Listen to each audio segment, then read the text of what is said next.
Bom, gente, continuando com esse nosso curso introdutório de termodinâmica, nessa aula nós vamos, em correspondência com o capítulo 8 do livro do Moisés, falar sobre calor e a primeira lei da termodinâmica. Bem, na verdade são duas aulas. Na primeira aula eu vou tratar mais do conceito do calor e em seguida, na aula subsequente, mas também dentro do escopo da aula 8, falaremos da primeira lei da termodinâmica, que é a lei de conservação de energia no contexto da termodinâmica. Né? Bom, calor, o conceito de calor, ele surge, na verdade, no século XVIII, né? Por meio de diferentes explicações. Uma bastante popular, era uma hipótese bastante aceita, considerava o calor como uma substância fluida, indestrutível, que preencheria os poros dos corpos e se escoaria de um corpo mais quente para um corpo mais frio. E, na verdade, tem informações aí bastante corretas. Né? Lavoisier classificava isso aí como calórico, essa substância fluida, enfim. E já apregoava uma espécie de lei de conservação desse calórico, né? Desse fluxo de um sistema para outro. Uma hipótese talvez um pouquinho mais inteligente, devido a Newton, com apoio aí do Hooke e de filósofos, né, como Francis Bacon, de que o calor consistia num minúsculo movimento de vibração das partículas dos corpos. Tem muito sentido isso, sobretudo quando estivermos discutindo a teoria cinética dos gases, né, e a associação entre a energia interna das partículas de um fluido e a temperatura, por exemplo. A gente vai ver mais adiante. Mas como esse aqui não é um curso de História da Física, é um curso de Introdução à Termodinâmica, vamos às definições mais elementares, que, por sinal, historicamente também vão estar vinculadas às propriedades da água. Né? Então, a definição de calor, assim como a de temperatura, como a gente discutiu na aula anterior, elas surgem historicamente em função do estudo das propriedades da água. Por quê? Porque a água é um elemento tal qual a mudança de estado físico, as duas mudanças de estado físico mais relevantes, né, ocorrem a temperaturas passíveis de manipulação, né, 0 e 100 graus Celsius. Bom, então, dessas definições simples, o calor é, na verdade, uma energia, uma forma de energia, né, que é transferida de um sistema para outro, ou entre o sistema e um environment, né, um ambiente externo, e essa transferência ela digamos assim, determinada em função da temperatura desses sistemas. Né? Na verdade, é um resultado da lei zero da termodinâmica, né? Tal que os corpos entrarão em equilíbrio térmico. Né? Então, o fluxo do calor se dá sempre do corpo com temperatura maior para o corpo com temperatura menor. Isso quer dizer o quê? Que um corpo perde calor e o outro ganha calor. De temperatura mais alta perde calor, temperatura mais baixa ganha calor, até atingirem a temperatura de equilíbrio, quando assim não há mais troca de calor. Né?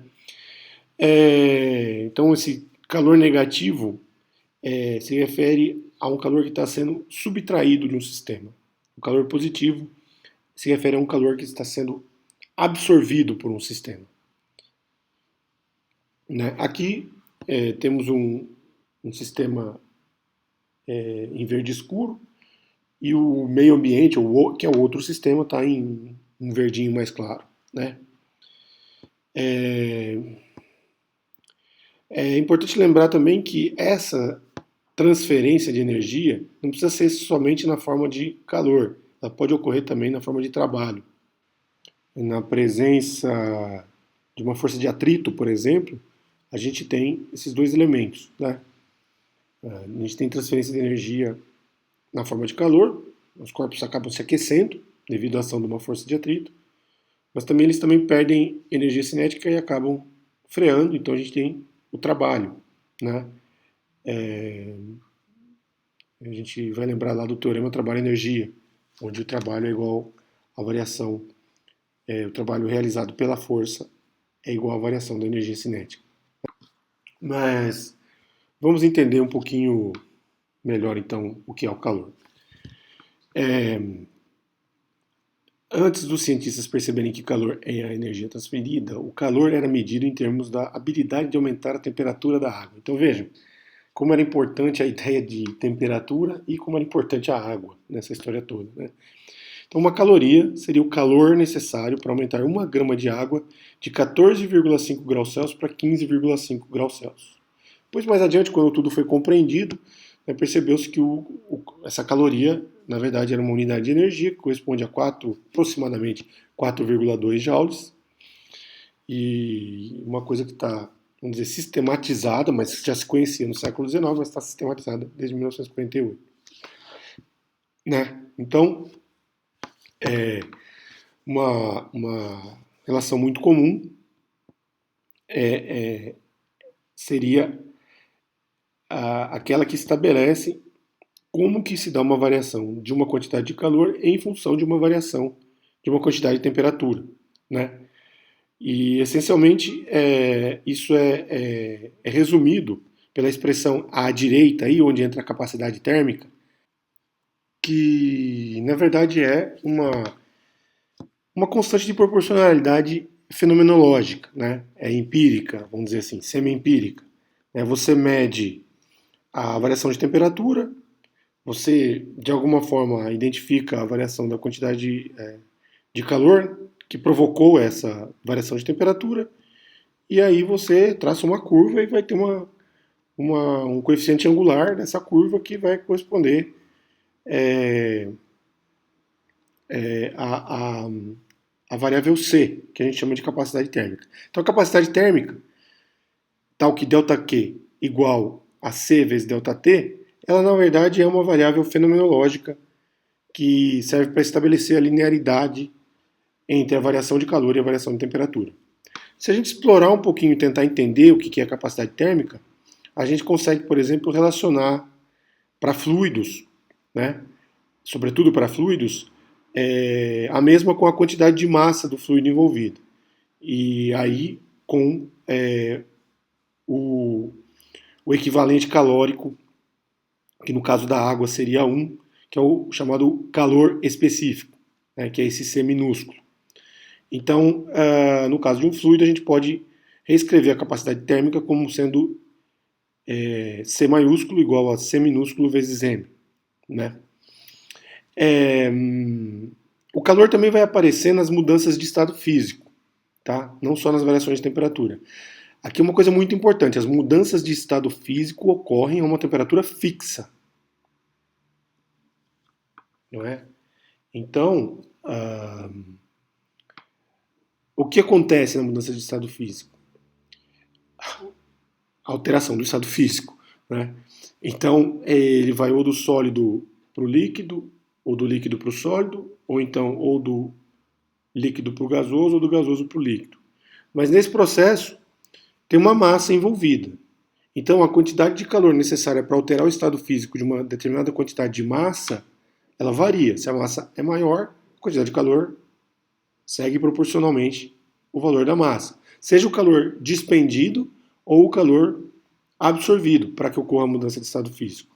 Né? Sempre que a mudança de estado físico é na direção de um aumento de temperatura, lembrando que a mudança em si ocorre em uma temperatura fixa. Né? Mas se você vai lá do estado sólido para o estado líquido, então está numa crescente de temperatura antes e depois da mudança, né?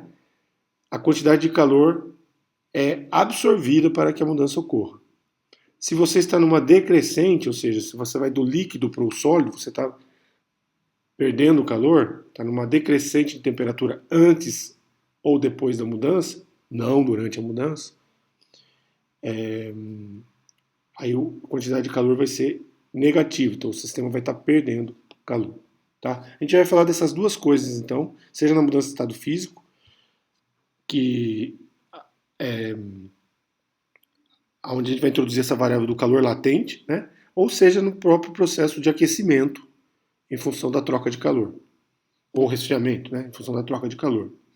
Tá? A gente vai falar sobre essas duas coisas ao longo desta aula. Bom, então, como dissemos, existe essa relação entre o calor específico, a massa, e essa constante de proporcionalidade que a gente chamou de capacidade térmica. Né? Vale lembrar que para a água, este calor específico vale 1 caloria. Aí temos que ver as unidades, né? 1 caloria por grama Kelvin, né? Então, como dissemos, a caloria seria essa quantidade de calor necessária para aquecer 1 grama de água de 1 grau Celsius. Ou 1 grau Kelvin, porque. Grau Kelvin não, desculpa, 1 Kelvin. Por quê? Lembremos, a variação em Kelvin é igual à variação em Celsius, né? Como a gente viu na aula passada. Então, quando a gente está falando de variações de temperatura, a unidade pode ser em graus Celsius ou em Kelvin. Tá? Então, essas informações são as informações mais elementares para a definição do calor em função da variação de calor em função da variação de temperatura. Para tentar tornar essa ideia um pouco mais próxima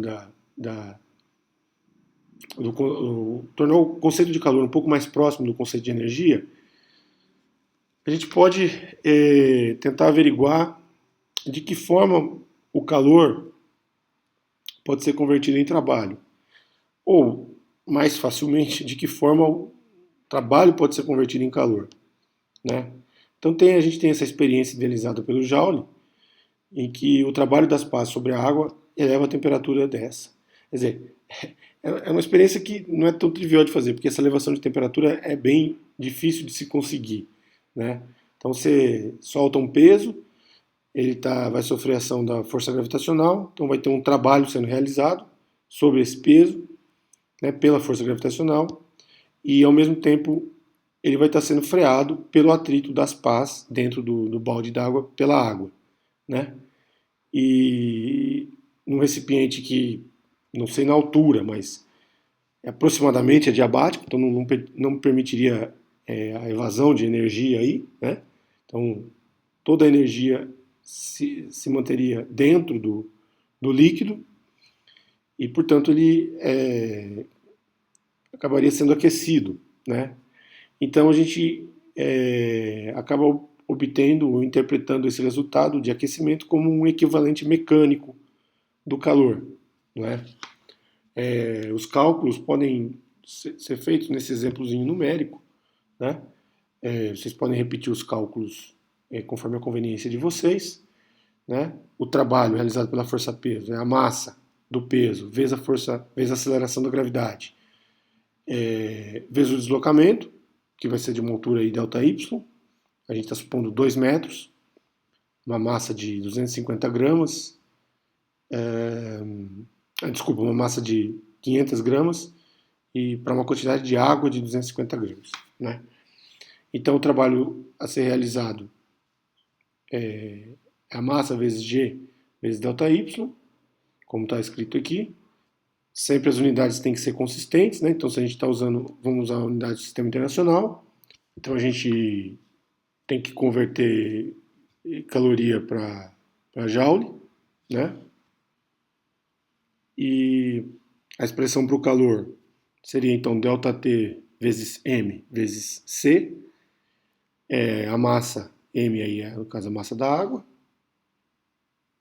250 gramas, ou 0,25 quilogramas, e a gente consegue, por exemplo, então calcular a variação de temperatura nesse caso. Vocês veem que é uma variação da ordem de 10 a menos 3, né? Então, ou arredondando da ordem de 10 a menos 2, né? Praticamente 1 elevado à potência de 1 vezes 10 elevado à potência de 10 a menos 2. Bom, não é só a água que tem suas propriedades definidas, né? Temos uma gama enorme aí de substâncias para as quais o calor específico está está descrito. Aí é possível observar uma propriedade interessante relativa ao calor específico, né? Algumas têm um calor específico bem alto, outras um calor específico muito pequeno. Quer dizer, o calor específico sendo alto, ele vai fazer com que, para uma determinada quantidade de calor, a variação de temperatura seja menor, se compararmos com um material para o qual o calor específico é muito pequeno. Aí, para uma mesma quantidade de calor, a variação de temperatura acaba sendo mais alta. Né? Então, metais, por exemplo, têm calor específico muito baixo. Você fornece uma pequena quantidade de calor e a temperatura deles se modifica, aumenta, no caso, com muita facilidade. Né? É por isso, então, que os metais se aquecem ou se esfriam muito rapidamente. Eles têm um calor específico muito baixo. A água já apresenta uma certa estabilidade com relação à manutenção da temperatura. Então, ela demora mais para aquecer ou para esfriar, porque ela tem um calor específico muito alto. Né? O hélio tem mais alto que a água. O hidrogênio, ainda mais alto. Então, o hidrogênio é um excelente elemento de estabilizador de temperatura. Por quê? Porque para uma determinada variação de quantidade de calor, por ter um calor específico muito alto, é só olhar na equação, né? ΔQ igual a mc ΔT. Para o mesmo ΔQ, se o C é muito alto, o ΔT é mais baixo. Né? Então, a ideia de calores específicos altos determinam materiais que apresentam uma estabilidade térmica maior. Né? E muito baixos, eles não têm essa estabilidade térmica. Eles se aquecem ou se esfriam muito rapidamente. Aqui eu estou identificando aquele de menor, acho que é o ouro. O ouro é muito sensível, então, às quantidades de calor. O chumbo também, pelo visto. Né? E são, inclusive, materiais que apresentam um ponto de fusão baixo, né? O chumbo e o ouro. São fáceis de promover a mudança de estado físico do sólido para o líquido. Né? Outra coisa importante é a gente definir a capacidade térmica por mol. Quando a gente estiver falando de fluidos, sobretudo dos gases, essa ideia de capacidade térmica por mol, muitas vezes a gente troca a variável C para essa mesma variável C. Né? Às vezes gera uma certa confusão, se é a capacidade térmica molar. Né? E ela tem uma característica, vocês estão olhando essa capacidade térmica por mol, ela tem uma característica que em certa medida, independente da substância que a gente está estudando, a gente tem valores regulares, né? Valores idênticos, às vezes, para essa capacidade específica, capacidade térmica por mol. Né? Então, essa é uma informação importante que vai aparecer lá na frente também.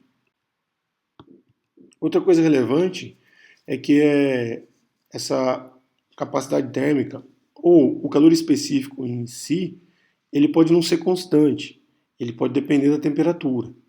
Aí nós temos que lançar a mão de uma integralzinha aqui, de um tratamento infinitesimal para variação de calor, do tipo dq igual a mc dt, e integral dq bem como aquilo que depende de t, como está expresso aqui nessa relação. Né? Então, essas situações elas ocorrem sobretudo para temperaturas muito baixas. Quando as temperaturas são da ordem de algo menor do que 100 Kelvin, né, o calor específico ele exibe um comportamento dependente da temperatura. Né? E aí não existe uma regularidade, muitas das expressões são empíricas, você tem que ir em teorias mais aprofundadas da física de estado sólido para tentar entender o que acontece para que se determine qual é essa expressão de C em função de T. Né?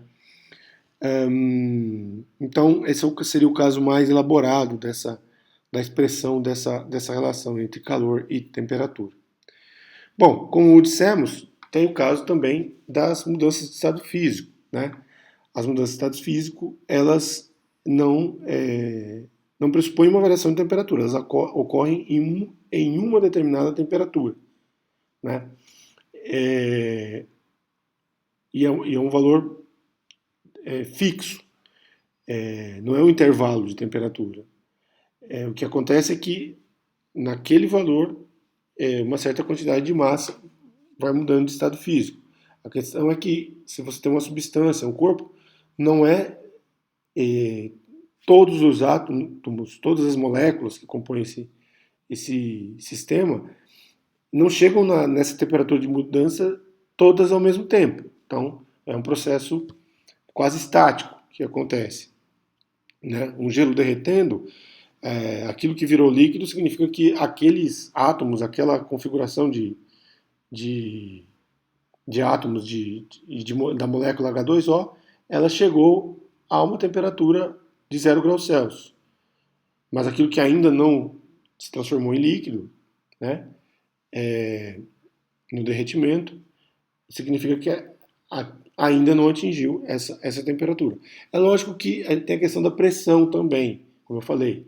Né? Então nós vamos ter flutuações dessa temperatura, mas em função da pressão, como a gente comentou na aula passada. Mas enfim, isso é só uma descrição geral. Né? E aí a gente tem a variável do calor latente, que expressa qual é a quantidade de calor necessária para uma certa quantidade de massa mudar de estado físico. Né? Então, calores latentes, isso pode ser na fusão, como também na vaporização ou na ebulição. Né? E o L, então, essa quantidade ilustra qual é a dificuldade ou a facilidade de se haver uma mudança de estado físico. Para L's muito altos, significa que para uma certa massa demanda-se muito calor, seja qual for a direção da mudança de estado físico. Né? Já para L's pequenos, essa mudança de estado físico ela é mais fácil, né, de acontecer. Então temos aqui, por exemplo, o hidrogênio, para ele vaporizar. Não, o hidrogênio não é um exemplo bom. Vou pegar o calor latente, o nitrogênio. O nitrogênio, para ele vaporizar, basta 48 calorias por grama. Já o alumínio, para ele vaporizar, você precisa de 2.500 calorias por grama. Então é muito mais difícil vaporizar o alumínio do que o nitrogênio. Né? Da mesma forma, para você liquefazer o nitrogênio. É muito fácil, né? 6 calorias por grama. Já o alumínio você precisa de 94. Percebam que, em geral, a mudança de estado físico relativa à vaporização, ela demanda mais energia. Seja ganho de energia, seja, no caso da condensação, a perda de energia. Tá? Da mesma forma, a gente pode ter esse calor latente dependente da massa. A gente pode ter que lançar mão, então, de uma expressão infinitesimal, como está aí na beira do final da página. Tá? E aí a gente tem que fazer as integrais e calcular. A gente vai ver isso lá nos exercícios. Ok? Então, para a água, né, que vai estar sempre aqui como objeto de estudo, a gente tem 80 calorias por grama, né? E para a mudança relativa ao derretimento ou a fusão, né? E 540 calorias por grama para a vaporização. E mais 100 calorias por grama para ir do 0 aos 100 graus, mas aí não é mudança de estado físico, tá? Aí é só para o aquecimento para cada grau, para cada grama, né? Um diagrama de fase um pouquinho mais claro seria esse daqui, né? Então a gente passa do gelo, inicialmente, né? A gente precisa ali de 79,7, 80 calorias por grama para fazer com que o gelo saia do estado sólido e se transforme em água no estado líquido, né? Depois a gente vai precisar de 100 calorias por grama para elevar cada grama, né, de 0 a 100 graus Celsius. E por fim a vaporização, vocês podem ver um platô enorme aí, porque são 539 calorias por grama para promover a mudança de estado físico do líquido para o vapor. Vamos ver um exercício então. desses bem típicos que aparecem para a gente brincar com esses dois conceitos. E aí entra aquela ideia da gente tentar organizar matematicamente o nosso pensamento. Vamos primeiro ler o problema. Então, temos uma massa M de um material congelado, portanto sólido, a temperatura T0, mergulhada em contato térmico em um balde com 3m da forma líquida desse mesmo material, que está a uma temperatura 5T0. Então tem 3m de líquido e 1m de sólido. O sólido está a temperatura T0 e o líquido a temperatura 5 vezes T0. O calor específico do material congelado é igual a C dividido por 3, e o calor específico da sua forma líquida é igual a C.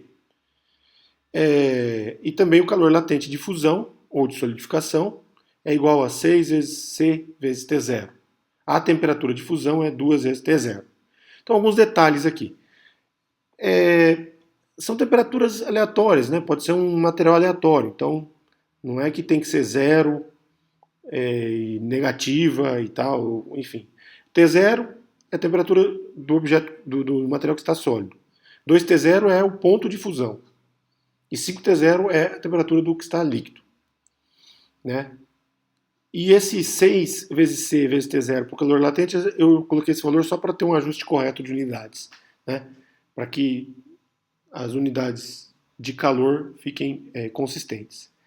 Então, naturalmente, um desses dois sistemas, que está um em contato com o outro, um deles vai sofrer uma mudança de estado físico até que se atinja o equilíbrio térmico. Né?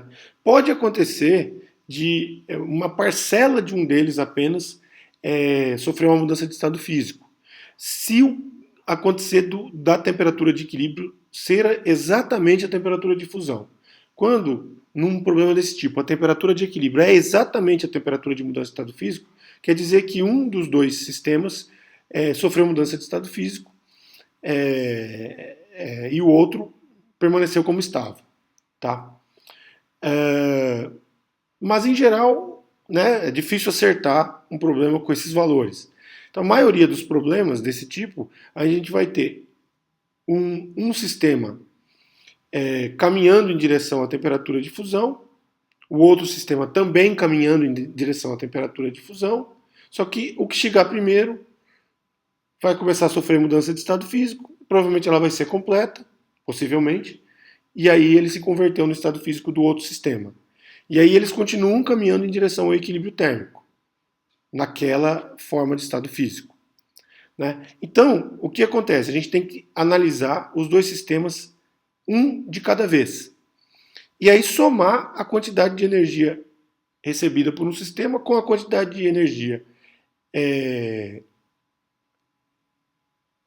transferida pelo outro sistema. Uma vai ter sinal positivo, a outra vai ter sinal negativo. Um sistema vai ter recebido energia, o outro sistema vai ter cedido energia. E a soma dos dois, energia no caso é o calor, né? E a soma dos dois vai ter que dar zero, porque não tem para onde ter ido essa energia. Sistemas são isolados. Né? Então, para a gente ter o sinal correto da quantidade de calor, né, se ele é positivo ou negativo, a gente tem que usar também o sinal correto da variação de temperatura. Né? E a gente tem que também saber se a mudança de estado físico ela é de absorção de calor ou de ceder calor. Né? Então, por exemplo, se o sólido, né, ele está indo em direção ao líquido, e é ele que vai mudar de estado físico, ele recebeu calor. Tá? Ele recebeu calor. Então, aumentou a quantidade de calor dele. Né? Então é positivo. Se fosse o líquido indo em direção ao sólido, ele está perdendo calor. Então diminuiu a quantidade de calor dele. Então a quantidade de calor é negativa. Então, na mudança de estado físico, que é o que eu marquei em azul aí, tudo que está em azul é sobre a mudança de estado físico. Tá? A gente tem que ter a ciência do sinal em questão. Tá? No caso da mudança de temperatura, é mais simples. É só colocar ΔT igual a T final menos T inicial. Aí você vai ter o valor de T final e o valor de T inicial. E aí o sinal da variação de calor é em função dessa conta, T final menos T inicial. É sempre o T final menos o T inicial. Acontece que o T final pode ser maior que o T inicial, ou o contrário. E o sinal vai ser determinado por isso daí, que é a primeira expressão em vermelho ali. Né? Então, analisando primeiro o sólido, que é provavelmente ele que vai se converter em líquido, e não é o líquido que vai se converter em sólido. Por quê? Porque é muito mais líquido do que sólido. Né? Então, mas isso é um palpite, que pode se configurar como estando errado. Aí a gente tem que. Mas a gente tem que partir de uma hipótese. Se ela estiver errada, a gente tem que refazer as contas com a outra hipótese. Tá? Não tem aqui, sem fazer as contas, como saber. Tá? Então vamos supor que o sólido vá se transformar em líquido. Então, no caso, o processo de fusão que está em azul, ele vai entrar na conta ali do sólido, tá? Porque é ele que vai estar virando o líquido, né? Se fosse o líquido que estivesse virando o sólido, o que está em azul entraria na conta do líquido. Mas não. Então vamos com o sólido. O sólido, enquanto sólido, né, ele vai caminhar de uma temperatura T0 inicial até uma temperatura 2T0 final. Depois disso ele não é mais sólido. Então é por isso que eu coloquei ali, né, C vezes M vezes ΔT como sendo C do Czinho do sólido, vezes a massa do sólido, que é M, vezes a variação de temperatura, T final, 2T0, menos T0. Né? Ah, mas não é a temperatura final, não é a temperatura de equilíbrio? Não, porque ele ainda não chegou no equilíbrio. Ele apenas está no estado sólido, caminhando em direção ao líquido. Depois, em azul, L vezes M é o calor para mudança de estado físico. Tá? Por fim, ele se transformou em líquido, e aí ele vai caminhar até a temperatura de equilíbrio, que vai ser a mesma que outra quantidade de líquido vai atingir. Né? Então é o C líquido dele, que é o mesmo valor do C sólido nesse caso. Não é o mesmo valor, desculpa. É o mesmo valor do líquido que estava no balde. Né? Vezes a temperatura final, que é a temperatura de equilíbrio, menos a temperatura inicial dele no estado líquido, que é o 2T0. Tá? Então essa é a primeira linha aí para o sólido. Para o líquido, ele era líquido, vai continuar líquido, ele só vai perder calor para o sólido. E até ele chegar a uma temperatura de equilíbrio com esse sólido já convertido em líquido. É o que está em roxinho aí. Então, para o líquido é C vezes 3M, C do líquido vezes 3M, vezes a temperatura final de equilíbrio menos a temperatura inicial, que é 5T0. Percebe que no caso do líquido vai ser naturalmente negativo esse valor, porque o T de equilíbrio é menor que o 5T0, o líquido está esfriando. E o outro tem que ser positivo. A soma dos dois tem que dar zero. Porque tudo que um perdeu, o outro recebeu. Tudo que o outro recebeu, um perdeu. Tá? É o que eu imponho, então. Que a soma de tudo isso daí dê zero. É o que eu escrevi na penúltima linha. Substituí os valores do calor específico do sólido, do calor específico do líquido. As massas já estavam substituídas. Substituí o valor do L, sempre em correspondência com as cores. E aí podemos pôr em evidência o Czinho vezes o M, vai ser inútil no nosso cálculo. Podemos pôr em evidência o T0, onde aparece T0, e separar ali o T de equilíbrio. Né? Então, vamos ter como resultado a nossa última linha. A gente faz a conta e obtém que o T de equilíbrio é igual a 8 terços de T0. Portanto, um valor consistente. Né? É um valor que fica entre 2T0, que é a temperatura de fusão, e o 5T0, que é a temperatura do líquido. Então, a nossa hipótese inicial foi correta. E o resultado é correto. Em sala de aula a gente vai fazer mais exercícios desse tipo. Enfim, qualificamos e quantificamos então o calor em função da variação de temperatura ou em função da mudança de estado físico. Né? Das duas formas que a gente estabeleceu ali, uma em vermelho, outra em azul. Né? Isso a gente vai usar então recorrentemente. Agora vamos tratar um pouco do processo da transferência de calor, ou dos processos. Basicamente, a gente tem 3 processos. Né? A convecção, a condução e a radiação. Nós vamos, sobretudo, nos concentrar na condução. Mas deixa eu começar falando da convecção. Né? A convecção ela ocorre tipicamente em fluidos. Né? Ela se caracteriza pelo fato de que o calor é transferido pelo movimento do próprio fluido, que constitui então as chamadas correntes de convecção. Como está mais ou menos o borbulhar de uma água a ferver. Né?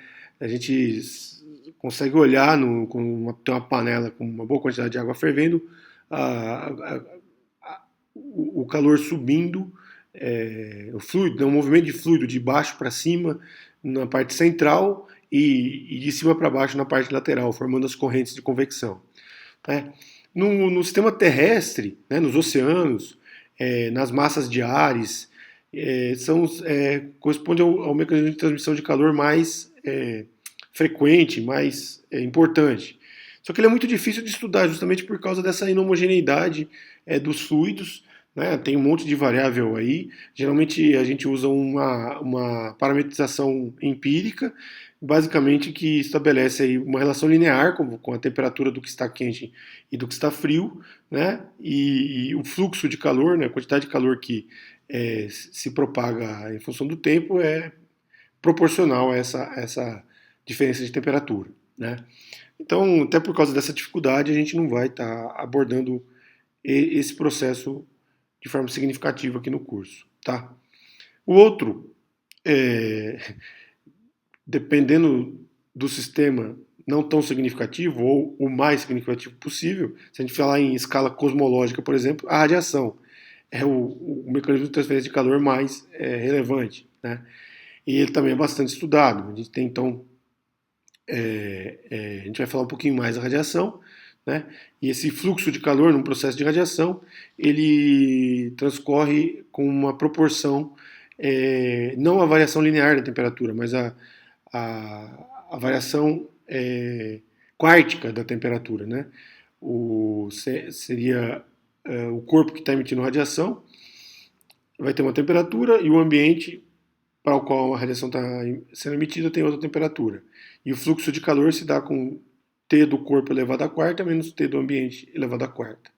Né? Uma brasa, por exemplo, nessa fogueira aí está emitindo radiação. Né? E o mais comum aqui no cotidiano, no dia a dia, nos processos de engenharia, são os de condução. Né? E a transferência por meio de condução. Diferentemente da convecção, o meio também é necessário, mas é um meio sólido. Né? Pode ser líquido também, mas de fato pode ser líquido, mas o processo ele se dá não pelo movimento do fluido, tá? Senão seria convecção, mas por um processo microscópico mesmo dos átomos aí, das moléculas que compõem, né? E vão transmitindo essa energia, né, pelo contato, vamos dizer assim, do ponto de vista microscópico, contato mecânico entre eles. Né? É como se fossem osciladorzinhos conectados, osciladorzinhos harmônicos conectados, conectando um átomo ao outro, e essa vibração vai sendo transmitida. É aquela ideia do Newton, do calor, né? Nós comentamos no início da aula. Portanto, nesse processo, ele também é um processo com suas características empíricas. Você tem uma constante de proporcionalidade chamada constante de transmissibilidade térmica, que depende do material, né? É esse casinho aí. A transferência vai ser facilitada pela área, então quanto maior a área, mais calor é transmitido, maior é o fluxo de calor por unidade de tempo, e ele é diretamente proporcional à temperatura e inversamente proporcional ao comprimento, de tal modo que a gente tem uma variação de temperatura em função do comprimento. Né? E a gente vai estabelecer, então, por exemplo, num eixo, para uma determinada posição X, a gente tem uma temperatura. Para outra posição X, outra temperatura, e assim sucessivamente. Né? Bom, como a gente vai abordar mais, do ponto de vista pragmático aqui no curso, a condução, vamos falar daquelas que a gente vai abordar de forma menos pragmática aqui. Então vamos falar primeiro da radiação. Bom, a radiação,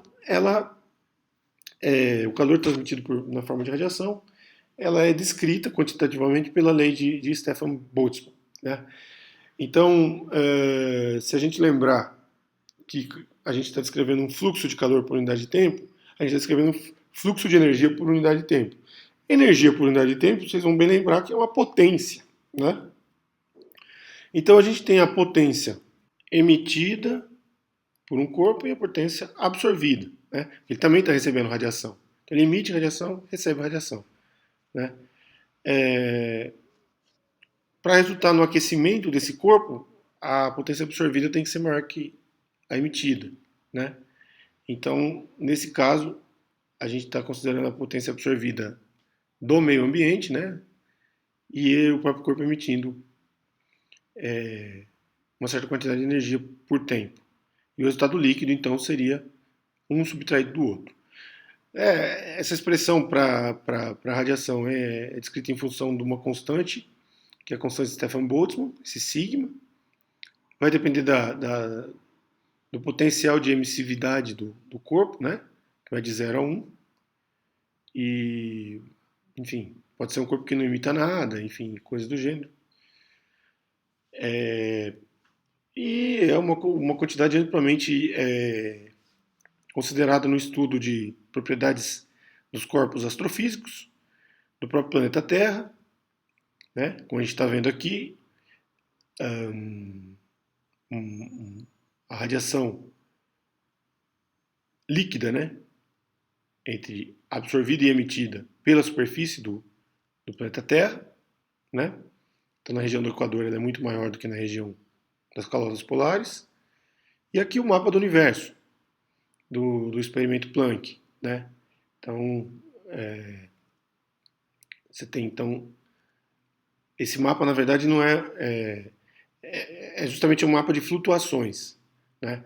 Então, de fato, ele considera o líquido entre emitido e absorvido, né? Então, é um mapa de flutuações, tá? Esse mapa tem diferentes versões. Aqui ele vai depender da frequência de radiação que a gente está calibrando o detector para medir aqui. Aqui, em princípio, não é frequência de luz visível, não. É que a gente usa as cores para facilitar o entendimento. Aqui, a gente sabe que o universo ele tem uma temperatura média de quase 0 Kelvin. É algo em torno de 3 Kelvin, tá? Temperatura média. E esse mapa, então, mostra para diferentes pontos do universo as flutuações em torno desses 3 Kelvin, tá? Então, há locais que é muito próximo do 0 Kelvin, onde está mais escuro, que a gente chama de região de... geralmente é uma região de matéria fria, né? Pouca radiação. E tem outros em que eles estão suficientemente mais quentes que esses 3 Kelvin, né? Uma região de intensidade de radiação maior. Então, presença de estrelas, por exemplo, coisas do gênero. Tá? Então esse mapa diz mais ou menos isso, né? Bom, a gente pode também fazer um mapeamento térmico do mesmo tipo de mapeamento térmico em função da radiação de um sistema microeletrônico, né? Isso pode ser relevante para mapear o desempenho, as propriedades de microprocessadores, por exemplo, né? Então a radiação ela tem ali a sua descrição e a sua aplicabilidade em uma série de sistemas físicos os mais diversos, né? Bom, como eu disse, a convecção também vai ser tratada aqui muito superficialmente. Aqui temos uma figura pictórica de como isso acontece, né? Justamente devido às propriedades da convecção e às propriedades de densidade dos fluidos envolvidos, né? A gente sabe que, por exemplo, um aquecedor a gente tem que colocar na base, no solo, e não no teto, e um ar-condicionado a gente tem que colocar no teto e não no solo, né? Para que as correntes de convecção deem conta de uniformizar a temperatura do ambiente, né? Por isso também que nos fornos mais antigos a gente tem lá o aquecimento de baixo para cima, né? Hoje em dia os fornos são mais modernos, mais uniformes, mas enfim. Geladeira é a mesma coisa, né? O congelador fica em cima e não na base da geladeira. Tudo isso para favorecer as correntes de convecção, né? É, Mas como eu disse, a expressão é empírica para descrever o fluxo de calor, é de pouco poder preditivo, baixa precisão, e na medida que os fenômenos de convecção vão acabar sendo vinculados por uma série de outras particularidades, né? Sejam macroscópicos ou às vezes até na natureza do fluido em questão, né? Mas é um processo importante, né? Sobretudo na atmosfera, né? Então, no Sol, por exemplo, no núcleo de estrelas, né, as correntes de convecção são importantes para vários processos físicos, né? E, enfim, o que a gente sabe do mecanismo é aquilo que a gente aprende no ensino médio, né? Que o calor provoca dilatação, a dilatação leva então a uma diminuição de densidade, aí essas coisas com densidades menores tendem a subir, ela esfria, provoca uma contração, aumenta a densidade, aí elas tendem a cair, e assim se formam então as correntes de convecção, né? Enfim, não há muito o que se estender sobre isso, ok? Agora, sobre a condução, sim, sobre a condução a gente tem como organizar matematicamente o processo, porque a expressão para a mesma, para o fluxo de calor na condução, ele é mais preciso, né? A expressão matemática funciona de forma mais evidente em relação ao que a gente mede. Essencialmente, então, a gente vai organizar sempre um sistema que vai de um ponto x igual a zero até um ponto x igual a x, enfim, né? Um segmento de comprimento d, como está colocado aqui, e a gente vai ter uma temperatura, conectar as extremidades desse segmento a reservatórios de temperaturas T2 e T1, aqui assumindo que T2 é maior que T1. Esse segmento vai ser constituído por um material que vai ter uma condutividade térmica K, não é? E uma seção de área A. A questão é que não vai ser tão simples quanto aparece na figura, não vai ser um bloquinho de um paralelepípedo como aparece aí. A gente pode ter formas variáveis, e aí a geometria vai ser importante. E aí, nesse caso, o comportamento da temperatura em função do deslocamento pode não ser tão simples. Por isso que eu introduzi inicialmente aquela expressão em dt dx, e não um simples ΔT ΔX. A gente vai ter que trabalhar na forma infinitesimal, ok? Fisicamente, o que acontece é mais ou menos o que diz a figura, né? Os átomos receberam energia na forma de energia cinética, né? Que macroscopicamente se manifesta com um aumento de temperatura, né? Então, aí a relação da energia cinética com temperatura, ok? E de fato, a expressão que a gente tem é dQdt, né? Fluxo de energia, potência, igual a menos K, condutividade térmica, vezes a área, valor da seção de área, vezes dt dx.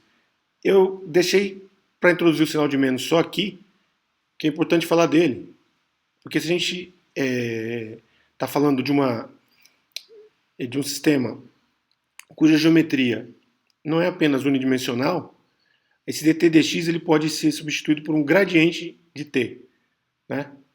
Operador gradiente, que é um operador um pouquinho mais elaborado, para quem ainda só viu o cálculo 1. Né? Ele basicamente dá uma indicação de direção, ok? O gradiente.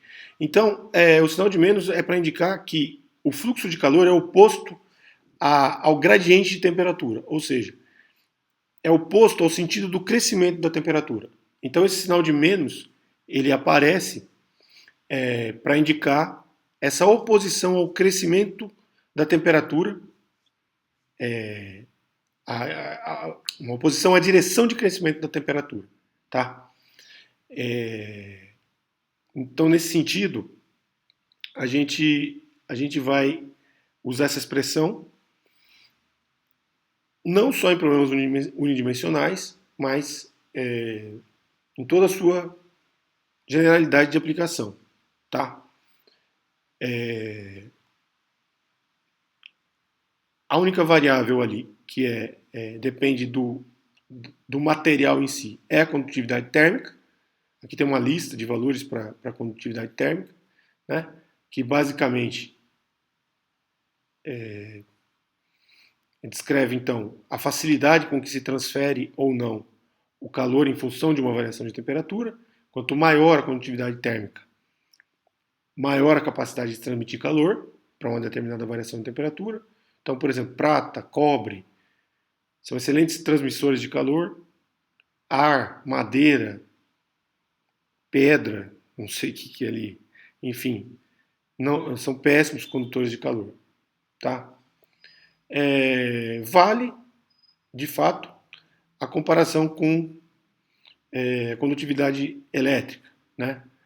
Então, a gente tem para esse processo de transferência de carga elétrica uma expressão que depende de uma diferença de potencial elétrico, né? Uma diferença de voltagem entre dois pontos, mas que é proporcional à condutibilidade elétrica, à seção de área e inversamente proporcional ao comprimento. Né? No caso da transferência do fluxo de calor é semelhante, né? A ideia em si. Isso faz com que a gente possa identificar, né, algo em comum entre a transmissividade elétrica e a condutibilidade térmica. Digo do ponto de vista matemático apenas. Né? Então, isso vai ser importante para quando a gente for resolver alguns exercícios, ter essa ideia aí como referência. Tá? Bom, desse ponto em diante, a gente vai acabar trabalhando com alguns exercícios em sala de aula. Eu só vou continuar o material aqui, pressupondo que a gente já trabalhou com alguns exercícios, então, e trazendo alguns problemas já um pouquinho mais complicados, tá? Não tão elementares quanto aquele do paralelepípedo, por exemplo. Vamos pensar num caso, por exemplo, então, de condução de calor, usando as ferramentas que a gente introduziu, só que agora por um sistema, né, um meio, que corresponde a uma seção cônica, por exemplo. Né? Aí ela está de perfil. Né? Então, ou seja, a seção de área ela vai mudando à medida que o x vai mudando. A gente sai de um ponto x1 até um ponto x2, né? E a seção de área é variável. Então, né? Em x1, a gente tem um raio R1, então a área vale πr ao quadrado, R1 ao quadrado. X2 ela vale π R2 ao quadrado. Né? Então é evidente que essa área vai crescer na direção em que o x cresce, supondo que ele cresça de x1 para x2. Né? Só que, então a gente tem que estabelecer uma relação entre o comprimento e a área. Né? Aí vai a geometria. Né? Então vai aquele exercício matemático que acaba sendo um incremento na resolução do problema. Né? A gente tem que notar, por exemplo, que R2 menos R1, né, quando dividido por x2 menos x1, é proporcional a um R qualquer menos R1 dividido por um x qualquer menos x1, né, conforme a gente estabelece ali. Pode fazer isso por semelhança de triângulos ou identificando as retas e verificar que a gente tem esse cone tem um ângulo gerador, como está ali, né? E a tangente desse ângulo alfa é tal que essas relações se estabelecem. Né? Essa tangente é uma constante agora. Né? Então, tangente de alfa porque o ângulo é fixo. Né? Então, com essa informação, né, a gente sabe que a área de x é um ponto qualquer x, como está indicado em verde ali, é πr ao quadrado. Né? Então a gente pode substituir, né, o r por uma função de x, trabalhando ali aquela relação de proporcionalidade. Eu não vou fazer isso passo a passo, vocês podem fazer, mas é nisso que a gente tem que trabalhar. E a gente tira então uma relação entre a e x. Né? E aí, em cima dessa relação entre a e x, né, a gente pode jogar tudo isso nessa expressão e e assumir, considerar que o fluxo de calor é constante, porque todo o calor que entra sai nessa seção. Então não tem calor indo para fora de outro jeito. Então entra por uma seção, sai pela outra. Então o fluxo tem de ser constante, né? O kappa, o K, condutibilidade térmica, também é constante, né? Então essas duas coisas podem ser tratadas como constante, como está ali o lado esquerdo dessa equação após a seta verde é constante, né? Então a gente pode isolar aqui o que depende de x do que depende de t, né? Na expressão abaixo, ficamos com dx sobre ax vezes q ponto sobre k é igual a dt. E integra dos dois lados. De quanto a quanto? O x vai de x1 até x2, o t vai de t1 até t2. E a gente vai ter uma expressão final aí, depois de realizar essa integral, a gente vai ter uma expressão para o fluxo de calor. A integral mais difícil de ser realizada é, obviamente, a integral que envolve dx sobre ax. A gente vai ter que jogar lá o ax que depende de x, né? Dá um trabalhinho, vamos ver como é que a gente faz essa conta. Né? A gente chamou de R igual a R1 mais x menos x1 vezes tangente de alfa. Né? A gente observa que dr é igual a dx vezes tangente de alfa. É um jeito de estabelecer uma relação entre uma coisa e outra, né? Entre o x e o r. Aí a gente troca lá, então a gente pode deixar a área como πr ao quadrado, troca apenas o dx. A gente podia deixar o dx e trocar a área, mas a integral ia ser mais chatinha de fazer. Então aqui está um truquezinho para fazer uma integral mais rápido. Né? Aí a gente integra em r, a integral de 1 sobre r ao quadrado é menos 1 sobre r, vai de r1 até r2, então a gente substitui lá o r2, tarará, tarará, obtém essa expressão em vermelho. Certo? Obtém essa expressão em vermelho, volta lá para a nossa conta, que estava em verde, agora está em vermelho, joga o valor dessa expressão, certo? E vai ter a resposta final para o Q ponto, né? Em função da, da, das nossas variáveis. A gente pode lembrar que o tangente alfa, né, está expresso lá atrás como R2 menos R1 sobre x2 menos x1. Então, isso aqui fica para vocês trabalharem. É só substituir ali, tangente de alfa. Né? No final vai ficar essa integral, vai ficar podendo ser escrita como x2 menos x1 sobre R2 vezes R1 vezes π. Né? Também é uma forma de expressar. Tem um outro problema, né? Um pouquinho mais complicado, em que o fluxo se dá por dentro de um cilindro, mas agora não é que ele está atravessando o cilindro. Tá? O fluxo é desse jeito. Ele é de dentro para fora na direção radial. Né? Isso é um probleminha do livro. Né? É um probleminha também interessante. Por quê? Porque a geometria aí, aquele dt dx, agora vai ser um dt dr, que é na direção radial que o fluxo de calor está acontecendo. Né? Então é um cilindro de comprimento H, tem um raio interno R1 e um raio externo R2. Temperatura T1 na superfície interna desse cilindro, furado, vazado, e temperatura T2 na superfície externa. Né? Então a ideia nossa é de esse fluxo na direção radial, a gente quer calcular. Né? Então a gente recupera a nossa expressão lá, Q ponto sobre K, já estou usando o K ali embaixo do Q ponto, né? Igual a x dt dx, só que agora então na verdade é uma seção de área que está como se fossem rolos, né, que encapam o cilindro, de R1 até R2. Então é essa área que a gente quer as áreas, não da seção cilíndrica, mas as áreas do contorno cilíndrico. Né? A gente chama de A de R e vai ser um dTdr. Né? Então essas áreas, elas são o quê? 2πr vezes H, né? Que é a área da superfície de um cilindro, né? De raio R. Sendo que o raio R vai variar de R1 até R2. Né?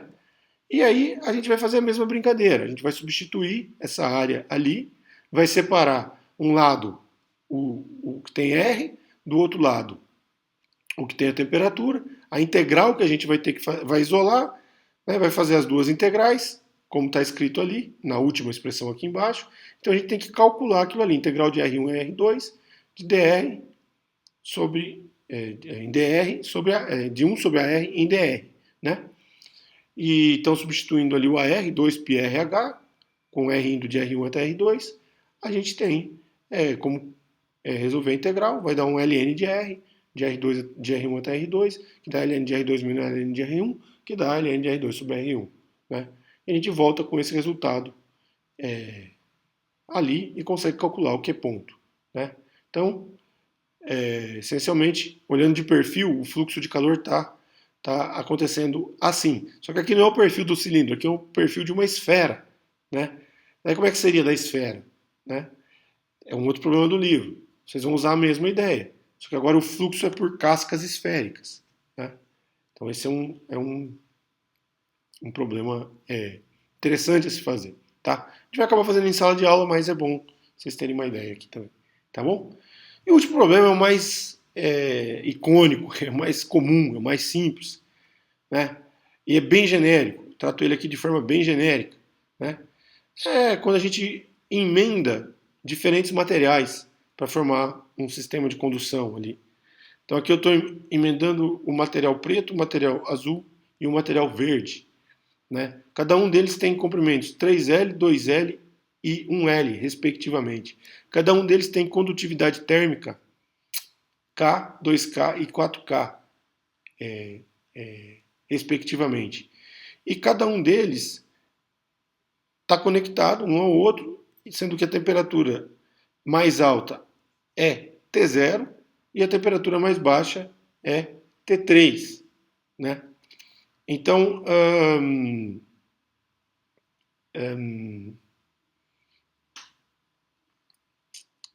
o fluxo de calor é da temperatura mais alta, T0, para a temperatura mais baixa, T3. Né? Qual é a informação relevante desse problema? Para a gente poder montar o problema. Já está montado aqui, mas qual é a informação relevante? É que o fluxo de calor é constante. Todo o calor que entra, sai. Então, em cada seção, na preta, na azul e na verde, o Q ponto tem que ser o mesmo. Além disso, a área é a mesma. Né? O que muda são os comprimentos e as condutibilidades térmicas. Né? Então, o Q ponto sobre a área é o mesmo para qualquer um deles. Então, eu posso isolar esse Q ponto sobre a área e dizer o que ele é em cada um deles. Eu já troquei o sinal, né, o menos que aparece ali na expressão do fluxo de calor, eu já inverti o sinal da temperatura. Né? Então, da T mais quente para T mais fria. Né? Então, já ficou ali. Para o seção preta, seria o comprimento 3L, condutibilidade K, e seria menos T0 menos T1, que ficou T1 menos T0. Para o azul, comprimento 2L, condutibilidade térmica 2K, e menos T1 menos T2, que ficou, portanto, T2 menos T1.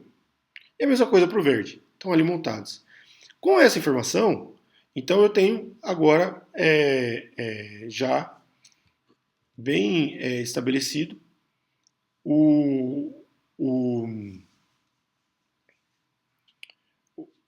a constância do fluxo de calor. Né? E aí a pergunta aqui é: qual é a condutividade térmica equivalente? Né?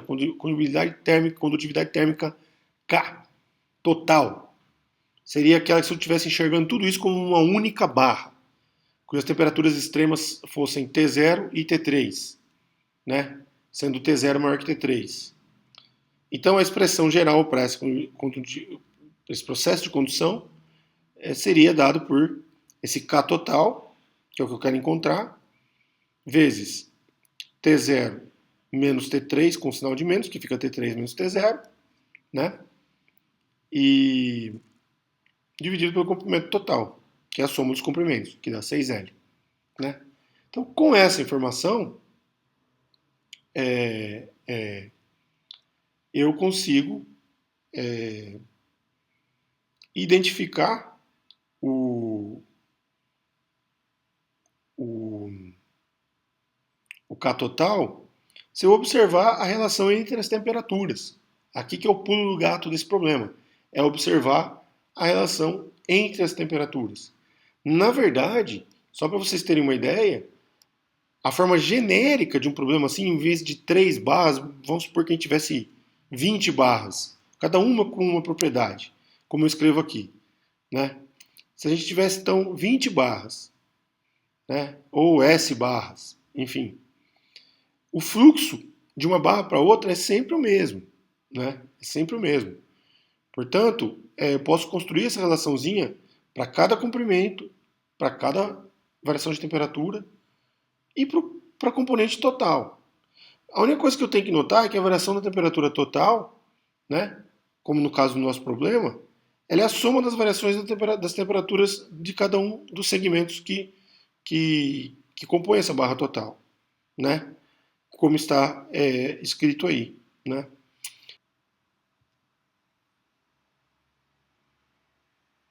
Então, ou seja, com essas informações, a gente pode usar essa expressão para somatória da temperatura total, né? Isolar cada uma das contribuições de variação de temperatura e introduzir cada uma dessas variações, uma vez que elas foram isoladas, na expressão para variação da temperatura total. Então eu trabalho aqui com a variável temperatura, com as variações de temperatura. Né? A variação de temperatura de cada segmento é descrita ali então pelo comprimento do segmento dividido pelo K vezes o Q ponto sobre A. E a total é o comprimento total dividido pelo K total que eu quero encontrar vezes o Q ponto sobre A. E eu jogo isso aí na expressão do primeiro quadrinho vermelho. O que acontece? Eu fico com a expressão do segundo quadrinho vermelho, né? Onde o lado esquerdo é igual ao lado direito, né? Só que aí eu vejo que o Q ponto sobre A pode ser cancelado dos dois lados, né? E eu consigo tirar então o K total em função do L total dividido por esse somatório dos L's divididos por K, né? No nosso problema, isso resulta exatamente num negócio desse tipo, onde ainda assim os L's podem ser cancelados, né? E aí o K total dá 24 sobre 16K. Então esse é um probleminha muito comum que aparece também. Ok? Bom, com isso a gente encerra essa primeira parte do capítulo 8, com esses exercícios resolvidos. Vamos trabalhar mais em sala de aula e vamos para a próxima aula, que é dentro ainda do capítulo 8, que é sobre a primeira lei da termodinâmica, onde o conceito de calor, de trabalho também, vão ser fundamentais. E mais uma vez, valeu pessoal e até a próxima aula.